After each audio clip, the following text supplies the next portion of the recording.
तपाईलाई कुनै काम गर्ने इच्छा भइसकेपछि तुरुन्त सुरु गर्नुपर्छ। तुरुन्त सुरु गर्नु भएन भने यी 5वटा बेफाइदा हुन्छन्। यी 5वटा बेफाइदालाई 5P पनि भनिन्छ। यसमा पहिलो P छ प्रोक्रास्टिनेसनको लुपमा फस्ने डर हुन्छ।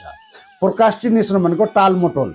यसले अल्छी बनाउँछ, मान्छेलाई अटेरी बनाउँछ, बहानाबाजी बनाउने सिकाउँछ र अन्तिममा हिचकिचाहट पैदा गर्छ। जसको मनभित्र एउटा हिचकिचाहट पैदा हुन्छ त्यो मान्छेले केही सुरु गर्ने हिम्मतै गर्दैन र भोलि गर्छुमा जान्छ।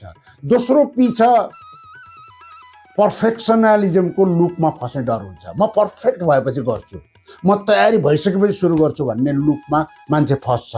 यसमा के हुन्छ भने अरूसँग तुलना गर्न थालिन्छ र अरूको जति भएन भने कम्प्लेन गर्न थालिन्छ। अरूसँग कम्पिटिसन गर्ने सोच आउँछ, जसले गर्दा आफ्नो भइरहेको आत्मविश्वास, आत्मबल र आत्मसम्मान टुक्रिएर जान्छ। तेस्रो P छ पार्किन्सन्स लको लुपमा फस्ने डर हुन्छ। यो भनेको समय छँदैछ त, भोलि गरौँला नि र जे कुरा पनि अन्तिममा गर्ने इच्छा हुँदै जान्छ र अन्तिममा जब हताश हुन्छ र हतारमा र हताशमा गरेको कामले नतिजा नराम्रो ल्याउँछ। यो पनि हामीलाई अप्ठ्यारो स्थितिमै लैजान्छ। चौथो P छ हामी काम सुरु नगरिकन के महत्त्वपूर्ण हो, के महत्त्वपूर्ण होइन, के गर्नुपर्ने रहेछ, के गर्नु नपर्ने रहेछ भन्ने कुरा थाहा पाउँदैनौँ। त्यसले गर्दा हामी प्रायोरिटी सेट गर्न सक्दैनौँ, प्रायोरिटीमा जान सक्दैनौँ। र पाँचौँ P छ एनालाइसिस अफ प्यारालाइसिस।